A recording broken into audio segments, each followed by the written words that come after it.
Andrea Rene here for Gamer Next Door. Today I've got a very special video for you. I had the opportunity to play Mirror's Edge Catalyst, EA and DICE's prequel to Mirror's Edge. The story is all about Faith Connor's origin and set in the City of Glass. I sat down with audio director James Slavin to talk about the sounds of Mirror's Edge and how they incorporated music and sound into everything they're doing in Mirror's Edge. I also talked to him about the gameplay mechanics and the upcoming beta, which I'll have more details for you on at the end of the video. So let's take a look. It's good to have you back, girl. So I want to know, what for you has been one of the most rewarding parts about working on Mirror's Edge Catalyst? Seeing it all come together, basically intertwining the art style with the audio design and the music, and basically using all of these to push the player forward to explore our wide breathing world. What were some of the things that were important to you, as the director of this project, to really incorporate audio into the gameplay mechanics? It was to basically tell the story of the world from the feet up.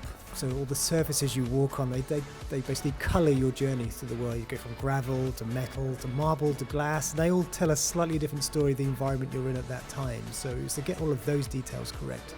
Get them so correct that no one even notices they're there. Do you have a specific example of a mission or a moment that we saw in the beta gameplay? The back in the game tower, and that's where you're running on marble, you're running on glass, and you're looking at these beautiful shiny reflective structures, and you're in a really high-class, high-tech area.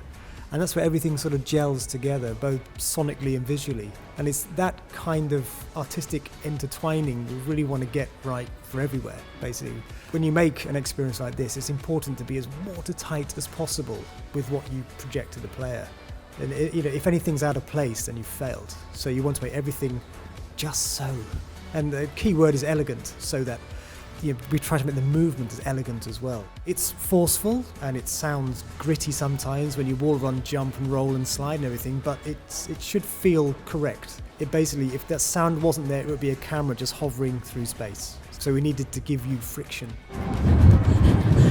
If we give you friction, we make you real. We give you weight. We give you momentum. And when those moments come together and they are described to the player by what you run on, what you walk on, how hard you land, how hard you kick off something.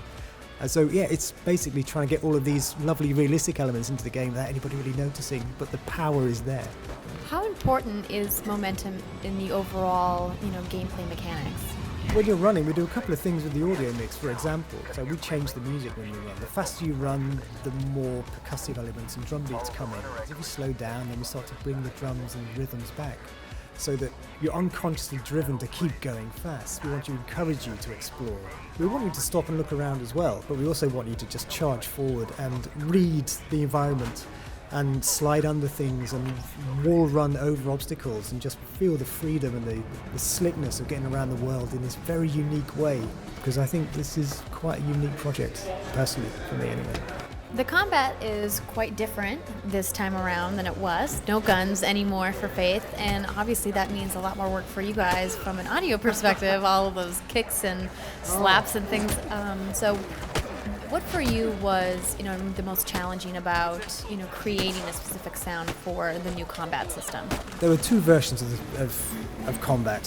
One was really heavy and hard, big.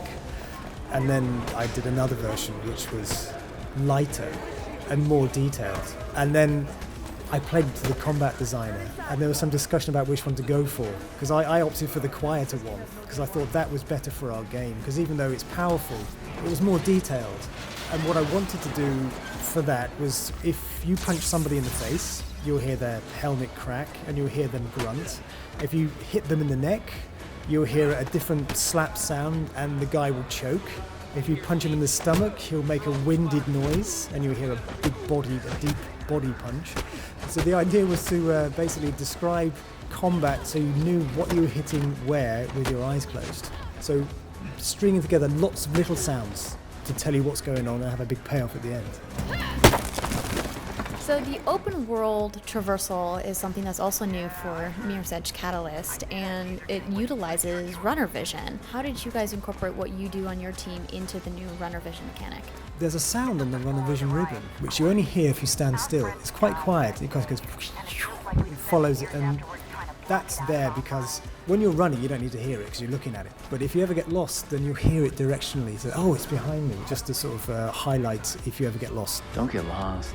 The City of Glass is a very unique place, very sterile in certain ways, very high-tech in certain ways. How would you characterize Glass? It's like living in an iPod. So an iPad. It's like this beautiful thing. It's purposely beautiful as well because it's supposed to be a kind of capitalist sheen. So everything's beautiful and great.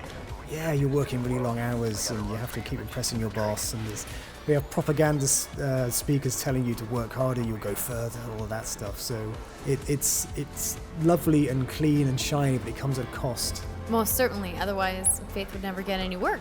Exactly. She's off the grid. Let's talk about the asynchronous multiplayer. Can you explain to me exactly what that means? This is where you get to create your own stuff in the world.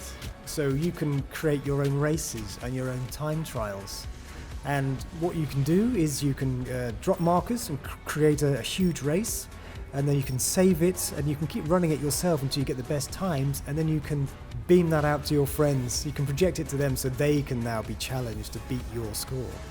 And it's asynchronous because in our universe, runners want to better themselves. Like an athlete will just keep trying to get better themselves. They won't be thinking about the people they're running against. They're always thinking about self-betterment and self-improvement. So yeah, that fits into our world, having it asynchronous. And I saw that there was a leaderboard system because what's, a race without being able to compete against your friends?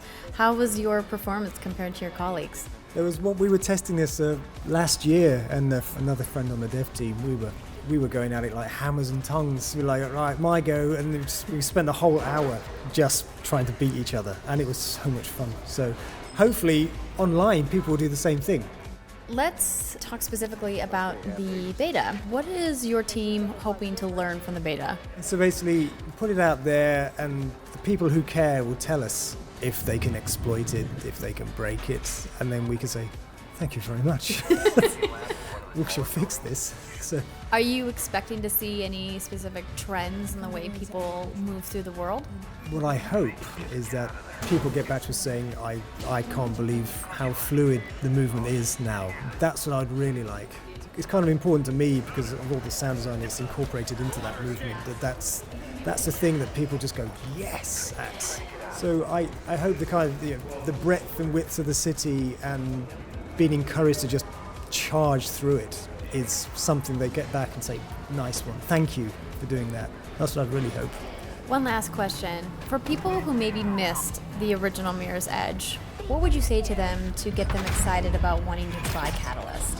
If you want to play as a unique game character in a wonderfully unique world in which you move through in a very unique way, then I'd go for something like that. The only thing I can think that's any similar to this is the last Mirror's Edge, so it's a difficult thing to try and compare it to anything else. And that's the beauty of it, actually, is that, yeah, we're making something which is really kind of standalone, and that's nice. So if people do fancy doing something really quite new and something which has its own internal poetry, then that's what I would say, go for that. Well, thank you so much, James, for talking with me today, and I will bring you guys more info on the Mirror's Edge Catalyst closed beta right here on Gamer Next Door. I hope you guys enjoyed that look at Mirror's Edge Catalyst. The closed beta will begin on April 22nd and will run for 5 days.